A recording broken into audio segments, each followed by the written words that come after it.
Buenas tardes, estimadísimo profesor. El libro que yo decidí leer fue Yo Robot de Isaac Asimov.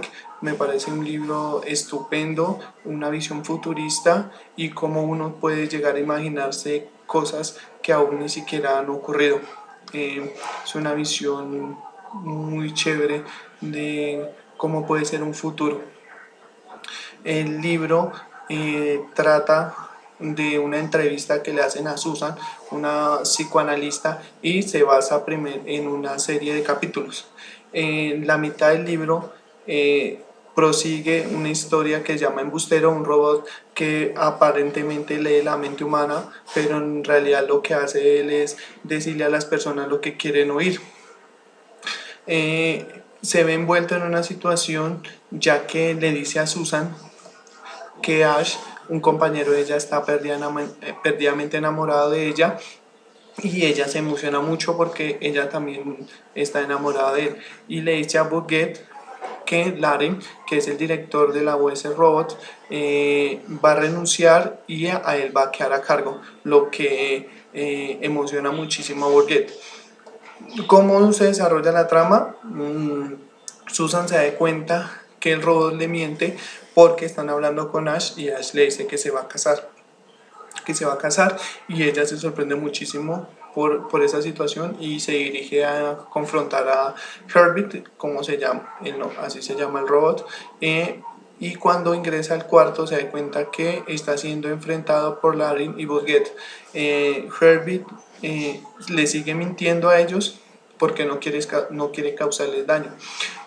Se da cuenta Susan de este dilema y ella le dice a Herbert que está mintiendo y que tiene que decirle la falla, pero que él no les dice la falla. ¿Por qué? Porque les causaría daño, pero que tiene que responder la respuesta porque ellos también les puede causar daño a eso. Entonces el hombre entra como en un dilema, la máquina entra como en un dilema de que si lo dice les causa daño y si no lo dice también. Entonces entra en un dilema y se le entra como en colapso y se desactiva. Luego de esto sigue una historia muy chévere que se llama Robot Perdido. Es de un robot llamado Néstor que es enviado a una base espacial donde se hacen unas pruebas, pero los robots que hay allí no sirven, ya que los seres humanos son expuestos a una dosis mínima de radiación y cuando los humanos son expuestos a eso, los robots, por la ley de la robótica, los intentan salvar y eso hace que pues la labor se vea afectada. Entonces Néstor fue creado y desactiva la primera ley de la robótica, pero estando allí con su jefe Black, sufre un malentendido, un altercado, y Black le dice al robot que se pierda, lo insulta y el robot toma eso personal. Se camufla entre 62 robots que llegaron hacía poco a la base y queda camuflado. Ellos creen, Susan y los demás creen que es muy fácil encontrarlo, pero no, se camufla muy bien. Entonces hacen una serie de pruebas para encontrarlo y no da resultado. Se dan de cuenta que el robot es experto y es el único que sabía física espacial. Entonces Susan le dice a los robots que ella se va a enfrentar a una prueba y se va a poner a peligro, entonces que por favor no la salven. Bueno, que no la salven, y Susan se expone a esta prueba y el único que le intenta salvar es Néstor. ¿Por qué? Porque él reconoce que no son rayos gamas, sino infrarrojos lo que lo van a afectar. Entonces él no ve en peligro su vida y la intenta salvar. Cuando se ve descubierto, él trata de asesinar a Susan. Entonces Bucket y Black, que están en ese momento ahí, lanzan sobre el robot una mínima cantidad de rayos gamma y el robot cabe destruido. Luego de esto sigue una historia que es Invasión, donde la competencia de US Robot le dice que ellos intentan crear una máquina interestelar, pero cuando la están construyendo dañan su cerebro. Entonces le piden a la US Robot que les diga que utilicen el cerebro de ellos, la máquina pensante, para que construya una máquina interestelar y le pida por qué fue afectada la otra. Entonces Susan le plantea el robot al cerebro, pero le dice que por favor tome, como piensa que de pronto es una trampa, entonces le dice que no tome en peligro la muerte de los seres humanos. Entonces el cerebro crea una máquina que al parecer y a la vista de los seres humanos no puede volar. Y ahí Donovan y Power, que son los investigadores, suben a la máquina a inspeccionarla y de un momento a otro la máquina se enciende y se va al espacio. Es allí donde intentan controlarla, pero se dan de cuenta que es el cerebro que controla la máquina. Durante el viaje se producen unos dos saltos interestelares, uno de ida y uno de regreso, y Donovan y Power mueren momentáneamente. Por este motivo, la máquina de la competencia se destruye porque no supo enfrentar el problema de la muerte de los humanos. Y lo que el cerebro hizo fue una muerte momentánea.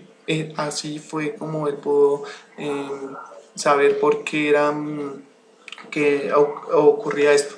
Luego sigue evidencia que es de dos eh, personas que van por la alcaldía del pueblo, de la ciudad, y uno de ellos le pide a la US Robot que por favor compruebe que es un contrincante, no es un robot, porque todo el mundo dice que lo ha visto que no lo ha visto comer, que no ha visto tomar, que no duerme, y entonces le pide a la US Robot que le haga unas pruebas para que eso suceda. Le hacen unas pruebas, lo ponen lo entrevistan y pues se dan de cuenta que no, que simplemente es un ser humano. Y un día está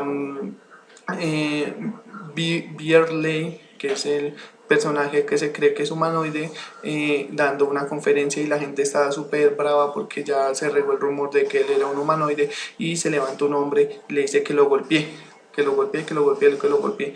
A esto el Bierley lo golpea y de ahí ya todo el mundo se da cuenta que no es un robot. ¿Por qué? Porque pues no, un robot no puede golpear a un ser humano, no le puede causar daño. Este personaje gana la alcaldía y unas semanas o unos días después Susan lo visita al despacho del alcalde y le comenta el plan que tuvo Quinn y la teoría que tenía Quinn.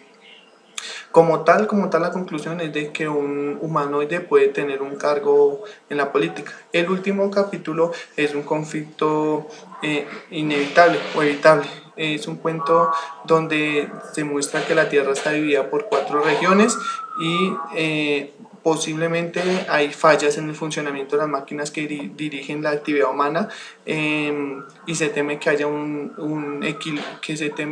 que el equilibrio y la paz que impera en la Tierra se termine. Luego de consultar los 4 coordinadores, porque cada región tiene un coordinador, le dan respuesta que no acabaron con su preocupación, se reúnen con Susan para comentar el conflicto y le piden que dé su opinión al respecto.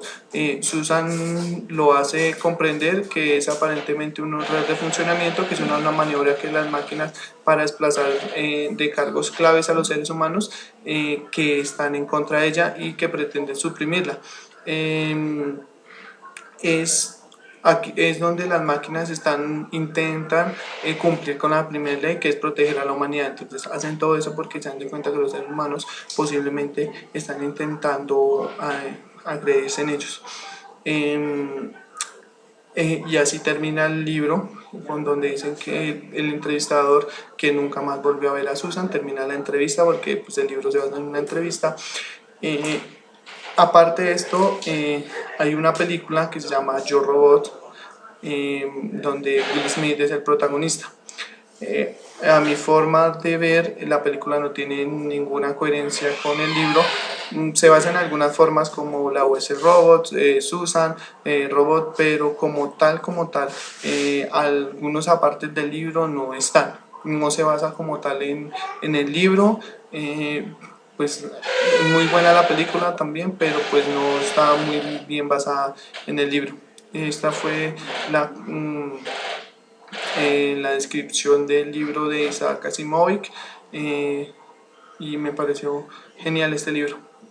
Espero poder seguir leyendo libros de este autor, muy bueno.